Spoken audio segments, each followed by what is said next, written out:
तो स्वागत है आपके अपने YouTube channel the explainer man में। और आज हमारी फैक्टर यानी कि गुणनखंड की वीडियो होने वाली है, जो कि लेक्चर नंबर 3। और इसमें हम जानेंगे एलसीएम के बारे में, यानी कि लासापा के बारे में जानेंगे।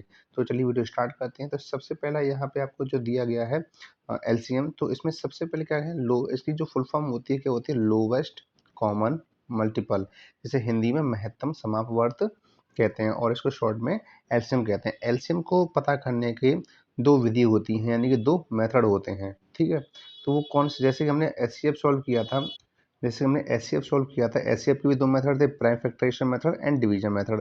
ऐसे भी यहाँ पे हम एलसीएम सॉल्व करेंगे, जिसके भी दो मेथड है, प्राइम फैक्टराइजेशन मेथड जिसे शॉर्ट में पीएफएम कहते हैं या हिंदी में से गुणनखंड के नाम से भी जानते हैं।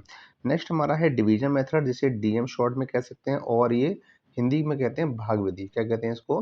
भाग विधि कहते हैं। तो चलिए हम अब क्वेश्चन स्टार्ट करते हैं, क्वेश्चन समझते हैं, और जिसके जरिए हम समझेंगे कि किस तरीके से हम एलसीएम को सॉल्व कर सकते हैं।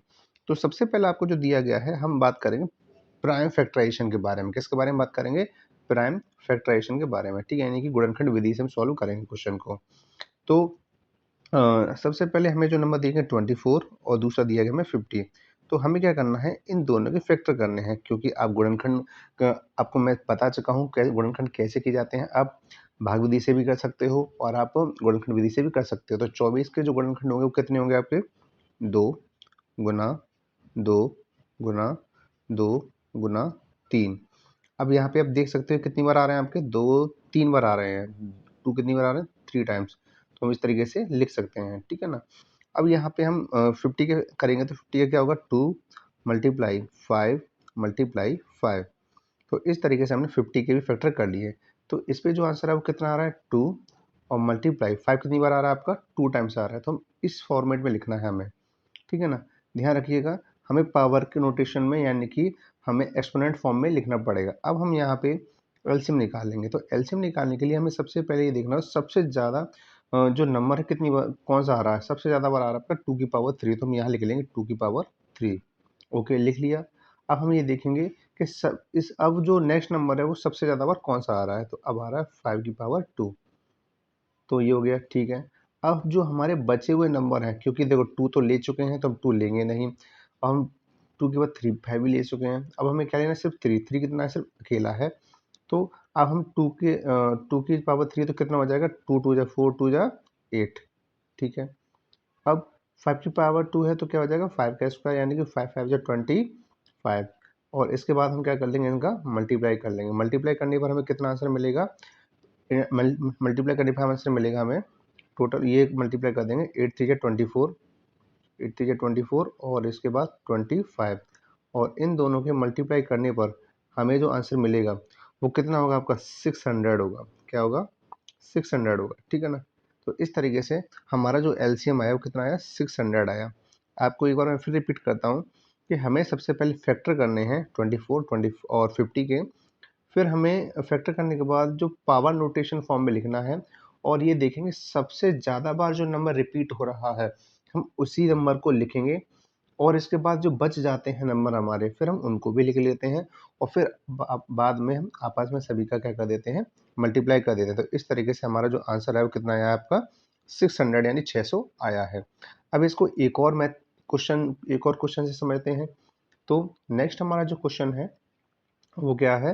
वो है हमारा 55 एंड 90। तो हम 55 के 5 और नेक्स्ट हमारा 90 है, इसके हमें फैक्टर करने हैं। तो 55 के हम जो फैक्टर करेंगे तो वहाँ पे कितना हो जाएगा? 5 मल्टीप्लाई 11। तो 5 की पावर कितनी है? 1 है। 11 की पावर कितनी है? 1 है। अब हम 90 के फैक्टर करेंगे। 90 के फैक्टर करने पर पता चला 2 मल्टीप्लाई 3 मल्टीप्लाई 3 और मल्टीप्लाई 5। अब यहाँ पे हम देख सकते हैं कि 2 कितनी बार आया है? 1 टाइम। 3 कितनी बार आया है आपका? 2 टाइम। और 5 कितनी बार आया आपका? 1 टाइम आया है। तो इस तरीके से हमने यहाँ पे ये सभी के फैक्टर्स कर लिए हैं, ठीक है। अब यहाँ पे हम क्या निकालेंगे? एलसीएम निकालेंगे। तो एलसीएम निकालने पर हमें ये दिख रहा है कि सबसे ज़्यादा बार नंबर कौन सा आ रहा है? सबसे ज़्यादा बार नंबर आ रहा है 3 की पावर 2, ठीक है। अब क्या है हमारे पास? 5 जो कितनी बार है आपका? 1 टाइम है। नेक्स्ट हमारा क्या बचा हुआ है? 2 बचा हुआ है। और लास्ट हमारा क्या है? 11। तो मैंने जैसे क्या था कि हम सबसे पहले उसे लिखते हैं जो सबसे ज़्यादा बार आता है। इसके बाद हमारी जो बची हुई पावर्स होती हैं, उन नंबर्स होते हैं, उनको लिख लेते हैं। तो ये कितना हो जाएगा, 3 3 जा 9, 5 2 जा 10 और ये कितना हो जाएगा 11।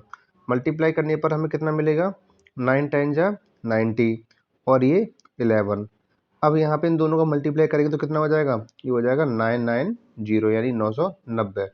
तो हमारे पास जो आंसर मिला वो एलसीएम हमारा कितना आया, 990। आई होप कि आप अब ये चीज़ों को समझ पा रहे होंगे कि एलसीएम हम प्राइम फैक्टराइजेशन मेथड से यानी गुणनखंड विधि से हम किस तरीके से करते हैं, ठीक है ना। तो हमें कंफ्यूज नहीं होना है, जो मैक्सिमम टाइम्स आता है हम उसे लिखते हैं, फिर हमारे जो बचे हुए नंबर्स होते हैं फिर हम उनको भी लिख लेते हैं, ठीक है ना। तो इस तरीके से हमारा कितना है, 990 आंसर आ गया है, एलसीएम आ गया है। अब हम आगे बढ़ते हैं और आगे कुछ और एग्जाम्पल से समझेंगे जिससे कि आपको किसी प्रकार का कोई भी डाउट ना रहे, ठीक है ना। तो चलिए आगे बढ़ते हैं। नेक्स्ट हमारा जो एग्जाम्पल है वो क्वेश्चन क्या है आपका, 76 42 एंड 100। हमें इन सब के क्या करने हैं, फैक्टर करने हैं। तो सबसे पहले हम करेंगे 76 के फैक्टर, फिर करेंगे हम 42 के फैक्टर और इसके बाद हम करेंगे 100 के फैक्टर्स करेंगे, ठीक है। तो 76 के जब फैक्टर करते हैं तो हमें पता चल रहा है कि ये आ रहा है 2 मल्टीप्लाई 2 मल्टीप्लाई 19। अब देखिए ये जो मैं फैक्टर्स कर रहा हूँ यहाँ पे, ये प्रैक्टिस करने से होता है। आप बार बार किसी भी क्वेश्चन को, किसी भी टॉपिक को बार बार रिपीट करते हैं तभी ऐसा सॉल्व हो पाता है, अदरवाइज शुरुआत में हमें दिक्कत आती है। तो शुरुआत में अगर आप क्विट कर दोगे तो नहीं हो पाएगा, ठीक है ना। तो बस थोड़ा सा सब्र रखिए और आपको सारी चीज़ समझ में आने लग जाएंगी। अब हम फैक्टर करेंगे 42 के। तो 42 के फैक्टर क्या होंगे, 2 मल्टीप्लाई 3 मल्टीप्लाई 7। इसके बाद हम 100 के फैक्टर करें तो क्या आ जाएंगे, 2 मल्टीप्लाई 2 मल्टीप्लाई 5 मल्टीप्लाई 5। तो इस तरीके से हमारे ये फैक्टर्स हो चुके हैं। अब हमें ये देखने हैं कि ज़्यादा बार कौन सा आ रहा है। तो देखिए 2 की पावर कितना है, ये 2 है, मल्टीप्लाई कितना हो गया आपका 19, कितना हो गया आपका 19 हो गया, ठीक है ना। अब वही बात करें सेकंड वाले 42 में, तो दोनों के जो 3 नंबर हैं उन वो सिंगल टाइम्स आ रहे हैं। तो इस तरीके से पावर कितनी होगी, 1 1 1, ठीक है। अब यहीं पे देखें हम 100 के, तो इसमें ये 2 कितनी बार आ रहा है आपका, 2 आ रहा है 2 टाइम। 5 कितनी बार आ रहा है आपका, 5 भी 2 टाइम्स आ रहा है। तो इस तरीके से अब हमें क्या निकालना है, अब इनका एलसीएम निकालना है। तो एलसीएम निकालने के लिए जैसे मैंने बताया कि हम ये देखेंगे सबसे ज़्यादा बार कौन सा आ रहा है। तो सबसे ज़्यादा बार आ रहा है पहले 2, 2 की पावर 2 आ रहा है, कितना आ रहा है, 2 की पावर 2 आ रहा है। तो लिख लिया हमने 2 की पावर 2। अब हम ये देखेंगे कि यहाँ पे अब क्या आ रहा है। अब देखो बाकी सब सिंगल टाइम आ रहे हैं, नहीं अभी भी एक और है, 5 की पावर 2 आ रहा है, ठीक है, लिख लिया हमने 5 की पावर 2। अब क्या आ रहा है, अब बच गया हमारा 3 सिंगल टाइम, फिर आ रहा है 7 वो भी सिंगल टाइम, और फिर आ रहा है आपका 19 वो भी सिंगल टाइम आ रहा है, ठीक है ना। अब इस तरीके से हम मल्टीप्लाई करते हैं तो 2 की पावर हो गया, ये हो गया, हो जाएगा 4, 2 टू जा 4, 5 हो जाए 25 और 25 टू जाए यानी 25 चौके कितना होता है, 100 होता है, कितना होता है, 100 होता है। और इसका मल्टीप्लाई करते हैं कितना हो जाएगा, 7 3 21 यानी 7 3 21। नेक्स्ट हमारा हो गया ये मल्टीप्लाई। मल्टीप्लाई करने पर अब हमें क्या करना है, इन दोनों का मल्टीप्लाई कर देना है, क्योंकि हमें क्वेश्चन को ईजी बनाना है, मुश्किल नहीं बनाना है, ठीक है ना। अब हम क्या कर देते हैं, इनका मल्टीप्लाई कर देते हैं।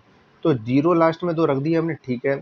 19 1 जा 19 हो गया, कैरी बचा 1, 19 2 जा कितना होता है आपका 38, 38 और कितना 1 कितना है 39 हो जाएगा। तो इस तरीके से हमारा जो एलसीएम आया है तो कितना आया है आपका, वो 39,900। तो इस तरीके से हमें इनका एलसीएम मिल गया, ठीक है ना। तो मुझे आशा है कि आपको ये सारी चीज़ें समझ में आ रही होंगी। और जैसा कि मैं हर बार कहता हूँ, अगर नहीं समझ में आता तो आप हमें कमेंट करके पूछ सकते हैं। और क्योंकि पढ़ाई इतनी आसानी से नहीं समझ में आती, थोड़ा वक्त लेती है पढ़ाई, ठीक है। तो हम अब एक और एग्जांपल से समझते हैं जिससे कि आपको क्लियर हो जाएगा कि किस तरीके से हमें एलसीएम निकालना है। अब नेक्स्ट जो हमारा है वो है आपका नंबर 720 460 एंड 4690, यानी कि 720 460 और आपका 4 या 690। हम इन सभी के क्या करेंगे, गुणनखंड करेंगे, क्या करेंगे, गुणनखंड करेंगे। एक हो गया 460, ठीक है। अब हम गुणनखंड करेंगे 4690 के। देखो नंबर कितने भी हों, चाहे आपके 2 डेट के, चाहे 2 नंबर आए, चाहे 3 नंबर आए, चाहे 4 नंबर आए, यहाँ पे हम 3 नंबर, सबसे पहले हम 2 नंबर का किया, हमने फिर 3 नंबर का किया, अब यहाँ पे भी हमारा 3 नंबर का है। तो हमें ये सब में देखना होता है सबसे हाईएस्ट कौन सा आ रहा है जो मैच हो रहा है, ठीक है ना। अब यहाँ पे 720 के जो फैक्टर करते हैं, तो 720 के फैक्टर हो जाएंगे आपके 2 multiply 2 multiply 2 multiply 2 multiply 3 multiply 3 और मल्टीप्लाई 5। अब वहीं हम देखें 460 के कितने हो जाएंगे, 2 मल्टीप्लाई 2 मल्टीप्लाई 5 और मल्टीप्लाई 23। ओके, अब हम क्या करते हैं 4690 के फैक्टर करते हैं, तो ये हो जाएगा 2 मल्टीप्लाई 5 मल्टीप्लाई 7 एंड मल्टीप्लाई 67, जो कि हमारे क्या हैं, ये फैक्टर्स हुए हैं, ठीक है। अब हम क्या करते हैं, अब हम यहाँ पे इनमें ये देखते हैं सबसे ज़्यादा बार कौन सा नंबर आ रहा है। तो देखिए 2 2 2 2 ये आ रहा है आपका 2 की पावर 4, यानी सबसे ज़्यादा बार यही आ रहा है, ठीक है। तो हमने ये लिख लिया, ओके। बाकी 2 हम क्या कर देंगे, काट देंगे। अब हम इन्हें नहीं लेना क्योंकि सबसे ज़्यादा बार जो नंबर आ रहा था हमने वो ले लिया है। अब देखिए क्या आ रहा है, अब आ रहा है 3 की पावर 2, तो हम ठीक है 3 की पावर 2 भी ले लेते हैं। अब हमारे बचे हुए क्या हैं, 5 बचे हुए, तो 1 2 3, तो ये सिंगल टाइम आ रहा है हर बार, ये भी लिख लिया हमने। 7 भी सिंगल टाइम आ रहा है, वो भी लिख लिया हमने। 23 भी सिंगल टाइम आ रहा है, वो भी लिख लिया। और लास्ट में जो बचा वो 67, वो भी क्या आ रहा है, सिंगल टाइम ही आ रहा है, ठीक है। तो 2 की पावर 4 का मतलब क्या होता है, 16 होता है। कितना होता है, 16। 2 दूनी 4, 4 दूनी 8, 8 दूनी 16, ठीक है, इस तरीके से। 3 की पावर 2 का मतलब क्या होता है, 9 होता है। और 5 7 जा कितना होता है, 35 होता है। इसके बाद हम लिख लेते हैं बचे हुए 23 मल्टीप्लाई 67, ठीक है। अब हम क्या करते हैं, इन सभी का मल्टीप्लाई कर देते हैं, तो इन सभी का जो मल्टीप्लाई आएगा, जो आंसर आएगा वो कितना आएगा, 7 7 6 6 6 4 0, यानी कि कितना हो गया, 77,66,400 तो ये हमारा क्या आ गया, एलसीएम आ गया। आई होप कि आपको यहाँ पे किसी प्रकार की परेशानी नहीं आ रही होगी। अब देखो कैलकुलेटिव तो चीज़ें हैं, कैलकुलेशन करने के लिए आपको थोड़ा सा माइंड तो लगाना पड़ेगा, ठीक है ना। कैलकुलेट करने के लिए आपको थोड़ा माइंड तो लगाना पड़ेगा, क्योंकि बिना कैलकुलेशन के मैथ सॉल्व नहीं होती है। तो अब हम आगे बढ़ते हैं और हम जानेंगे किस चीज़ को, अब हम जानेंगे डिवीजन मेथड को। चलिए अब हम डिवीजन मेथड से हम क्वेश्चन को सॉल्व करेंगे। तो डिवीजन मेथड यानी कि डीएम जिसे शॉर्ट में कहते हैं, जिसे हम भागविधि भी कहते हैं। तो हम यहाँ पे जो नंबर दिए गए हैं वो क्या दिए गए हैं, 70 एंड 60। देखिए इसमें हम करते क्या है, इसमें हमें एक साथ डिवाइड करना होता है, इसमें हमें एक साथ डिवाइड करना होता है। जैसे कि हमने डिविजिबिलिटी का चैप्टर पढ़ा था, तो हम यहाँ पे वो काम आने वाला है। तो सबसे पहले 2 से डिवाइड करेंगे, 2 ये कितनी में चला गया, 35 टाइम्स। ये कितनी में चला गया, 30 टाइम्स, ओके। अब क्या करेंगे, फिर 2 से करेंगे, ये कितनी में चला गया, ये तो जाएगा नहीं, तो जो जाता नहीं है हम उसको इस तरीके से ही लिख देते हैं। नेक्स्ट ये चला गया 15 टाइम्स, अब किससे जाएगा, 5 से जाएगा। तो 5 7 जा 35 और 5 3 जा 15। अब क्योंकि जो नंबर है वो 3 से डिवाइड हो सकता है, और 3 से जो डिवाइड होगा सिर्फ उसी को डिवाइड करेंगे, और जो डिवाइड नहीं होगा हम उसको डिवाइड नहीं करेंगे, ठीक है ना। तो 3 1 जा 3 और 7 नहीं जा रहा है। अब हम कैसे करेंगे, 7 से डिवाइड करेंगे, तो 7 1 जा 7 और 1 तो ऑलरेडी आ चुका है। तो हमें यहाँ पे क्या निकालना है, इनका एलसीएम निकालना है। तो हमने यहाँ पे जितने भी फैक्टर किए हैं, तो हमने कौन कौन से फैक्टर किए हैं, 2 मल्टीप्लाई 2 मल्टीप्लाई 5 मल्टीप्लाई 3 और मल्टीप्लाई 7। तो हम इन सब का क्या कर लेंगे, मल्टीप्लाई कर लेंगे, ठीक है ना। तो 5 2 जा 10, 10 2 जा 20, 20 हो गया। इसके बाद हम क्या कर देंगे इनका, और ये कितना हो गया, 7 3 जा 21। अब इनका मल्टीप्लाई कर लें दोबारा से, तो 2 1 जा 2, 2 2 जा 4 और लास्ट में 0। तो इस तरीके से तो हमारा जो आंसर है वो कितना आया, 420, ठीक है ना। तो मैंने जैसे बताया, हमने 5 से मल्टीप्लाई किया इतना हिस्से का, फिर इसने हिस्से का लिया, तो 5 2 जा 10 2 जा 20 और 7 3 जा 21, 21 का 2 20 में कर दिया तो कितना आएगा, 420 आंसर आ जाएगा। तो इस तरीके से ये क्या है, डिवीजन मेथड का क्वेश्चन हम सॉल्व किया हमने। अब हम इसको आगे समझते हैं और एग्जाम्पल के जरिए। तो अब अगला हमारा जो एग्जाम्पल है वो क्या है, 81 एंड 240, जिसके हम फैक्टर करने वाले हैं, ठीक है ना। तो सबसे पहले हम लिखेंगे 81, नेक्स्ट हमारा है 240, जो कि हमें क्या करने हैं, इनके फैक्टर्स करने हैं। क्या करने हैं, इनके फैक्टर्स करने हैं, ठीक है। अब क्योंकि ये जो नंबर है 81 कैसे डिवाइड हो सकता है आपका, ये 3 से हो सकता है। 3 से हम डिवाइड कर देंगे, तो 3 से डिवाइड किया कितनी बार चला जाएगा, ये 27 बार चला जाएगा। नेक्स्ट आपका जो नंबर कितनी बार चला जाएगा, आपका 80 टाइम चला जाएगा, ठीक है ना। अब इसके बाद आगे सॉल्व करते हैं 3, ठीक है। अब ये चला जाएगा आपका 9 बार, और ये चला जाएगा क्योंकि ये जाएगा ही नहीं, तो इस वजह से इसको ऐसा ही लिख देंगे। नेक्स्ट हम फिर 3 से करेंगे, तो चला जाएगा ये 3 टाइम्स, और ये चला जाएगा, ये तो आपका नंबर जाएगा ही नहीं, तो फिर दोबारा से ये 40 लिख देंगे, सॉरी 80 लिख देंगे, ठीक है ना। अब हम नेक्स्ट फिर दोबारा से 3 से करने वाले हैं, तो जो नंबर नहीं जाता है हमको इसी तरीके से लिखते जाते हैं, ठीक है ना। तो इसके बाद हम किससे करेंगे, 2 से करेंगे। तो 1 तो 1 ही है, ये चला जाएगा 40 टाइम्स। नेक्स्ट हमारा क्या है, फिर 2 से किया तो कितने चला जाएगा, 20 टाइम्स। फिर नेक्स्ट टाइम करेंगे तो कितनी बार चला जाएगा आपका, 10 टाइम चला जाएगा। इसके बाद फिर हम दोबारा करेंगे तो कितना आएगा आपका, 1 तो 1 ही है, ये चला जाएगा आपका 5 टाइम्स, ठीक है ना। और इसके बाद हम फिर 5 से करेंगे, हम किससे करेंगे, हम 5 से करेंगे, तो अब चला जाएगा आपका 1 टाइम। तो इस तरीके से हमारे क्या फैक्टर मिले, 3 आपका 4 टाइम्स आया है, और 2 आपका 4 टाइम्स आया है, और 5 आया है आपका 1 टाइम।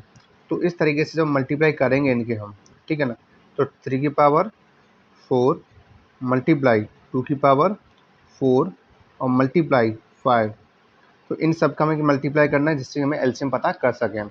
तो ये कितना हो जाएगा, 2 2 जा 4 2 जा 2 2 जा 4 4 2 जा 8 8 2 जा 16, यानी 16 आ जाएगा इसका। और 3 की पावर 4 कितना आ जाएगा आपका, 81 आ जाएगा। और मल्टीप्लाई कर देंगे फिर हम 5 से, तो मल्टीप्लाई करने पर अब हमारा कितना आ जाएगा, 80 मल्टीप्लाई 16 5 जा कितना होता है, ये है आपका 81, ये कितना होता है, 80 होता है। इन दोनों का मल्टीप्लाई करने पर जो हमें आंसर मिलेगा वो कितना होगा, 6480। तो इस तरीके से हमें क्या मिला, इसका एलसीएम मिल गया। हमें क्या मिल गया, हमें इसका एलसीएम मिल गया। तो हमें डिवीजन मेथड में भी क्या करना है, डिवीजन मेथड में हमें फैक्टर करने हैं एक साथ, ठीक है ना। अब हम आगे बढ़ते हैं और एक अलग एग्जांपल से इस क्वेश्चन को समझने की कोशिश करते हैं, ठीक है ना। अब हम क्वेश्चन लेते हैं 64 64, नेक्स्ट 90, नेक्स्ट 100। हम इनके क्या करेंगे, फैक्टर्स करेंगे, ठीक है ना। फैक्टर्स करेंगे तो फैक्टर्स करने से सबसे पहले 2 से डिवाइड होगा। 2 से डिवाइड करने पर ये चला गया 32 टाइम्स, ये चला गया 45 टाइम्स, ये चला गया आपका 50 टाइम्स। नेक्स्ट हमने फिर 2 से डिवाइड किया, ये चला जाएगा 16 टाइम्स, ये चला जाएगा 45 टाइम्स क्योंकि ये जाएगा नहीं डिवाइड, और ये चला जाएगा 25 टाइम्स, ठीक है ना। अब नेक्स्ट फिर दोबारा से करेंगे, अब ये चला जाएगा आपका 8 टाइम्स, ये जाएगा नहीं डिवाइड, और ये भी जाएगा नहीं। इसके बाद हम फिर दोबारा से 2 से करेंगे, कितना चला जाएगा, 4 टाइम्स, ये भी नहीं जाएगा, और ये भी नहीं जाएगा। फिर दोबारा से हम करेंगे 2 से, तो ये चला जाएगा 2 टाइम्स, 45 जाएगा नहीं, और 25 भी नहीं जाएगा। नेक्स्ट हम दोबारा से करेंगे, अब 2 से चला जाएगा कितनी बार आपके, 1 टाइम चला जाएगा, ये 45 जाएगा नहीं, और ये भी नहीं जाएगा। अब हम किससे करेंगे, 5 से करेंगे, तो कितनी बार चला जाएगा, 5 9 जा 45, और 5 5 जा 25। नेक्स्ट क्या क्या है आपका, अब हम करेंगे 5 से दोबारा से, 1 टाइम 9 जाएगा नहीं, और ये 5 1 टाइम चला जाएगा, ठीक है। इसके बाद हम करेंगे 3 से मल्टीप्लाई, तो 1 3 1, फिर 3 से करेंगे 1 1 1। अब हम ये देखते हैं, हमने फैक्टर किया तो कितनी बार, देखो 2 आया है आपका, 1 2 3 4 5 6, तो 2 आया है आपका 6 टाइम, तो 2 की पावर कितना हो जाएगा, 6 हो जाएगा, ठीक है ना। इसके बाद 5 कितनी बार आया है, 5 आया है 2 टाइम्स, और 3 कितनी बार आया है आपका, 3 भी आया है 2 टाइम्स, तो इस तरीके से जो हमें आंसर मिलने वाला है, तो 2 की पावर 6 क्या होता है, 64 होता है, ठीक है। 5 की पावर 2 कितना होता है, 25 होता है, और 3 की पावर 2 कितना होता है आपका, 9 होता है। जब आप इन्हें मल्टीप्लाई करोगे तो इन दोनों का जो मल्टीप्लाई करने पर कितना आएगा, 1600 आ जाएगा, ठीक है, और बचा हमारा 9, ठीक है ना। कैसे आ जाएगा, 25 4 जा 100 होता है, कैरी बची 10, 25 6 जा कितना होता है आपका 150, और 10 कितना 160 हो गया। इन दोनों का मल्टीप्लाई करेंगे तो कितना आ जाएगा, 1 4 4 0 0। तो इस तरीके से हमें जो आंसर मिला है वो कितना मिला है, हमें आंसर मिला है 14,400। अब क्योंकि एलसीएम की वैल्यू हमेशा बड़ी आती हैं तो हमें कॉम्प्लिकेटेड लगता है, लेकिन ऐसा है नहीं। हम जब बार बार प्रैक्टिस करेंगे तो हम इजीली हमें ये सारी चीज़ समझ में आ सकती हैं, ठीक है ना। अब हम आगे जो क्वेश्चंस हैं जो आपको स्क्रीन पर दिखाई दे रहे हैं, ये आपके लिए हैं जो प्रैक्टिस करने हैं। सबसे पहले आपको ये जो क्वेश्चन दिए गए हैं ये वाले, ठीक है, ये क्वेश्चन आपको क्या क्या करने हैं, आपको प्राइम फैक्टराइजेशन मेथड से सॉल्व करने हैं। और ये जो आपको दिए गए हैं ये आपको डिवीजन मेथड से सॉल्व करने हैं, ठीक है ना। अब क्योंकि ये क्वेश्चन जो दिए गए हैं आपको, आप स्क्रीनशॉट लेके सॉल्व कर सकते हो, वीडियो को पॉज करके भी कर सकते हो आगे। अब हम जो अगली वीडियो जो क्वेश्चन सॉल्व करेंगे वो वर्ड प्रॉब्लम बेस्ड क्वेश्चन को सॉल्व करेंगे, ठीक है ना, जो एचसीएफ और एलसीएम दोनों ही कंबाइंड होंगे और इसमें मिक्स्ड क्वेश्चन होंगे, दोनों के दोनों कैसे होंगे, मिक्स्ड क्वेश्चन होंगे। लास्ट वीडियो हमने कहा था कि एचसीएफ पे हम वर्ड प्रॉब्लम करेंगे, लेकिन नहीं, अब हम एक साथ करेंगे, एचसीएफ के क्वेश्चन भी हम करेंगे यहाँ पे और एलसीएम के क्वेश्चन दोनों ही मिक्स्ड होकर क्वेश्चन करेंगे। तो मिलते हैं अब नेक्स्ट वीडियो में, तब तक आप पढ़ते रहिए और स्वस्थ रहिए।